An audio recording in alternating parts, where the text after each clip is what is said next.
So, how about little Richard Wagner? What's up, everyone? Michael R. Schulteis here, author of the Rostoval Saga, coming at you today with my review on The Ring Cycle by Richard Wagner, performed by Opera North, available for free here on YouTube. And I'm going to talk about maybe why you should actually take the time to go and watch this entire thing from start to finish. I recently finished watching this and I was just absolutely mesmerized, and I wanted to take the time to actually just do a review, talk to you about why this story is so worth your time and such an unbelievable musical experience. It's a bit tricky for me to summarize this story, but I'll do it anyway. I like to build this one as kind of the original Lord of the Ring. Yes, singular. There is a cursed magic ring in this completely epic story of gods and giants and dwarves and heroes and one very remarkable Valkyrie.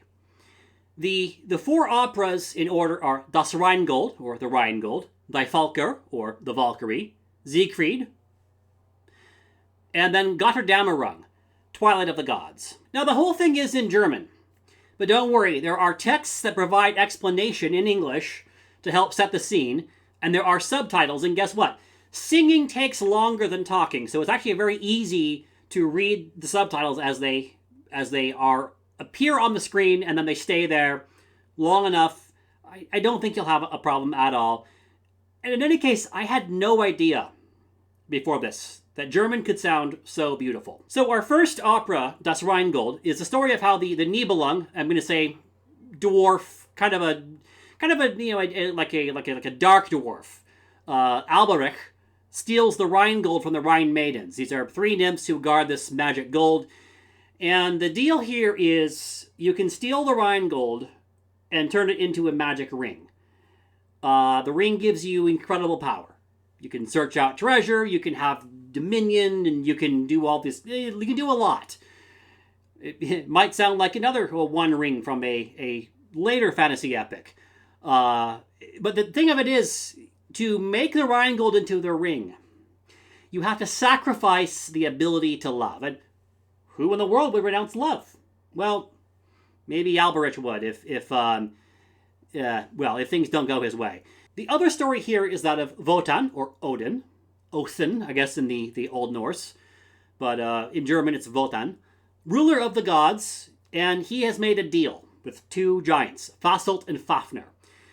And the deal was, you build me a great big beautiful castle, and in return, you'll receive Freya, the beautiful goddess of spring, who also provides the sacred magic apples that keep the gods eternally young.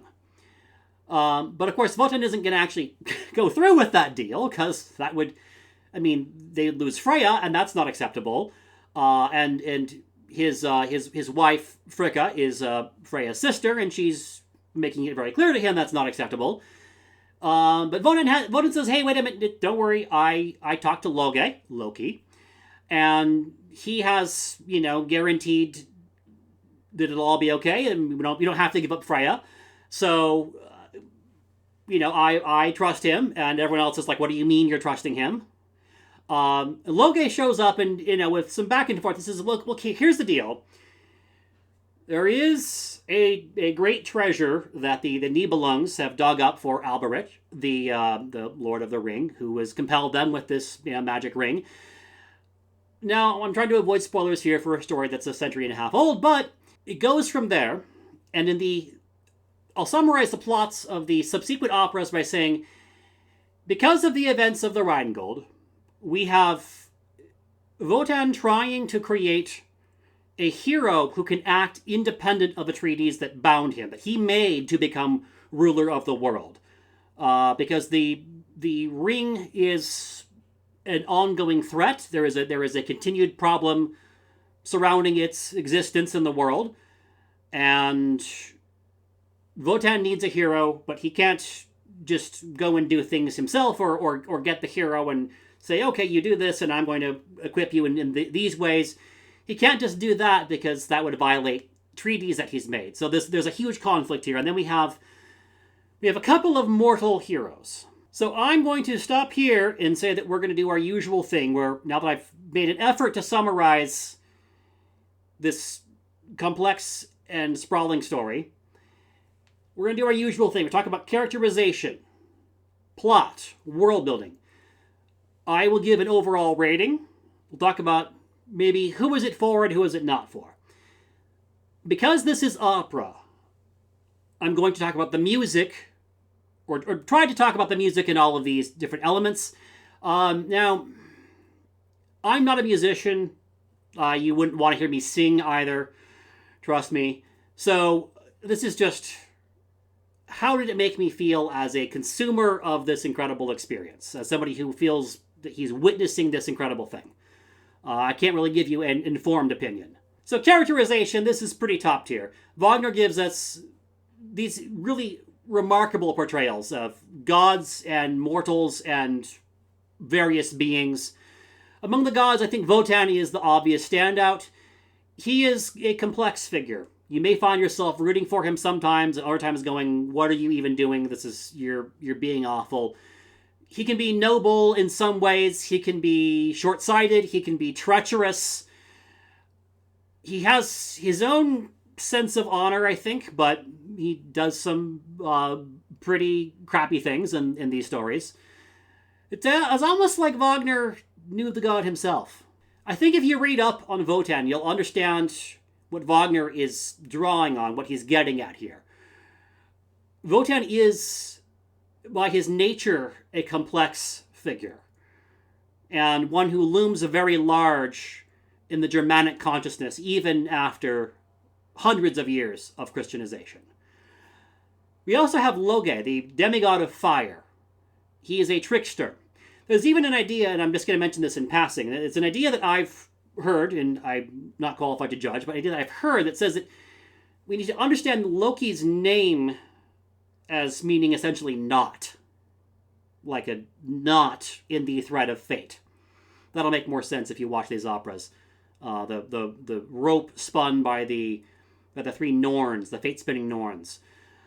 So, Loge is a fascinating character, very devious but helpful in some ways, and he adds a lot to the Rheingold, which is the one where he actually appears as a person.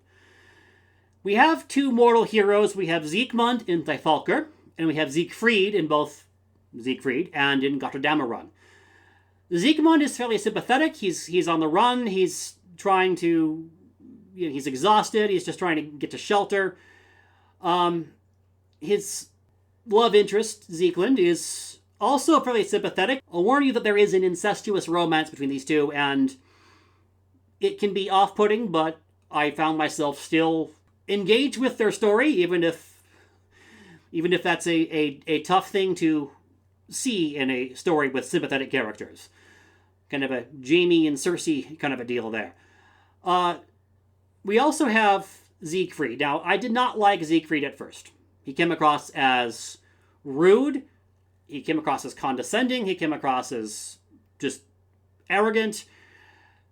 And then in one scene, Wagner flipped my perspective on Siegfried, and got me to actually root for him. It makes a lot of sense when you find out that Siegfried actually has reasons for the way that he is. And he ends up being a much more sympathetic character. Although with complexities. This is Wagner. His characters, his best characters, there's often some things where you go, I don't like that you did that. But this is part of the nature of this incredible tragedy that he's putting before us. We also have Brunhilde, the leader of the Valkyries. She is the eldest of these daughters of Wotan, who were born to him by Erda, the earth goddess. Obedient daughter, but if you have heard anything about this story, about the mythos, you may know that she's famous for having disobeyed her father. And I avoid spoilers here. And that has momentous consequences, and it all felt just superbly well done. She's one of the better characters in this opera, and I feel like there's only very well realized characters. We have Alberich, the villain of the story. He reminds me of Gollum. He's this kind of a twisted, wretched little creature, has the ring, loses it. Curiously, though, he's somewhat like Sauron, with the Lord of the Rings analogies. I mean, he created the ring in the first place. He didn't just get it like Gollum did. He created it like Sauron did. He uses it to get great power, needs to get it back to... feels that he needs to get it back, right? He has a brother, Mime, kind of a weird little nerd. He's comical, kind of scheming and conniving. He doesn't really understand the world. He's happy to lie to himself and others, and has kind of an inflated confidence in his own ability and knowledge in some ways. So Mime is interesting and adds some complexity to this story, I think. Now here's where I talk about how the music just gives the characterization wings. You'll learn to recognize Siegfried's theme, Brunhilde's theme. You've probably heard, even if you haven't listened to a lot of Wagner, you've probably heard The Ride of the Valkyries. One of the places where you might have heard it, if you like classic movies at all, is Francis Ford Coppola's Apocalypse Now, the helicopter scene. And by the way, if you've been sleeping on that one, go watch it. Now, you may not like a lot of the characters in these operas, because there's often a lot of crappy behavior. But there is also heroic behavior, and people taking bold stands for what they believe in and paying the price sometimes. Brunhilde in particular.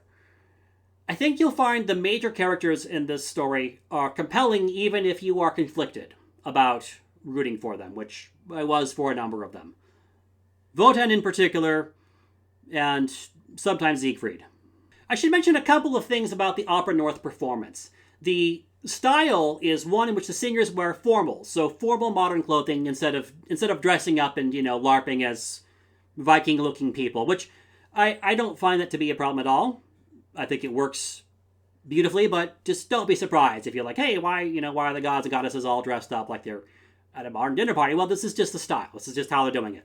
Another thing to note is that the character in the story, the role that the performer plays is more important than the performer, him or herself. So the same role may be filled by different performers in different operas. There's two different Siegfrieds, there's two different Brunhildes. The lady who sings Brunhilde in Die Falker is replaced by somebody else in Siegfried, and then they go back to the original in Götterdämmerung. Now, this might be a little bit off-putting at first. I think you'll find it's pretty easy to get used to, and you just kind of learn to roll with it. It's more about the role than the performer. All that said, the characterization is a complete win. Let's talk plot. The plot, to a great degree, relies on absolutely god-tier characterization and unrivaled scene painting. Wagner will give you an entire scene which is just two characters going back and forth about a conflict between them, or about the power of this, the wonder of love that's blooming between them, and you will be enraptured. You will be unable to look away. It is just gorgeous. The music is this continuous magical spell that will capture you. And there are some fascinating events in this story. There are some twists and turns. There are some combats. But the story really revolves around these great character scenes where we're looking at the conflicts that these gods, later the mortals, have, and how they are exploring them and how they are trying to resolve them. The character drama for me makes the plot, and it's just god tier. We'll go with that. Okay, world building.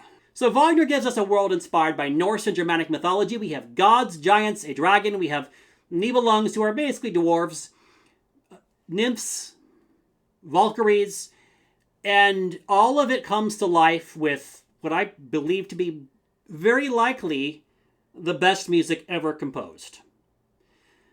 The Opera North performance of this whole series of operas is just incredible. It's just absolutely heart-stopping. It's the music carried me away the entire time, and I'll say the last half hour or so of Götterdämmerung in particular is just absolutely will break your brain. It's incredible the way that he brings the whole thing to a close. All right, overall rating. Well, this is tough for me because on the one hand, because I don't feel that I'm trying to rate something that I think is practically divine in origin, and so it feels a bit sacrilegious for little old me to be giving a rating. But you know what? On the basis of my enjoyment of the whole thing, this is a resounding 5 out of 5 stars. What else could I possibly rate this? So who is it for? Well, do you like great music? Do you like drama? Do you like characters with complex inner lives? Do you like fantasy fiction? Well, I'm going to say this is for you. Go watch it right now. Now, I'm going to link it below. Understand up front, this is going to be many evenings. Plan on just taking it, say, hey, I'm going to do this, next month. Over the course of the month. Give yourself like a month to kind of take your time and digest it, because long, complex, incredible drama, pathos. You need to be, have enough emotional energy to actually be engaged with this. So give yourself a lot of time, is my advice. I'll say too, watching this, I was struck by the obvious influence that it's had on Tolkien. Now, a lot of the themes and some plot elements, the similarities and the differences are both very fascinating, because it's obvious that Wagner wrote 4 extremely pagan operas. I approve very much. I love all of the pagan aspects of this. Now, Tolkien explored he's covering similar mythological terrain, but from a Christian perspective. And again, I approve. I love both of these great works. And it's just fascinating looking at the points of both of influence and comparison and of departure, going from the original Lord of the Ring to Lord of the Rings. So, who is it not for? Well, I don't know. If you don't like great music, if you're into whatever the kids are into these days, whatever pablum, whatever pop crap, give this one a pass and maybe reevaluate your life. So, how about you? Have you seen any part of the Ring cycle, or maybe listened to the music? Do you want to watch it? Do let me know in the comments. I would be delighted to talk to you there.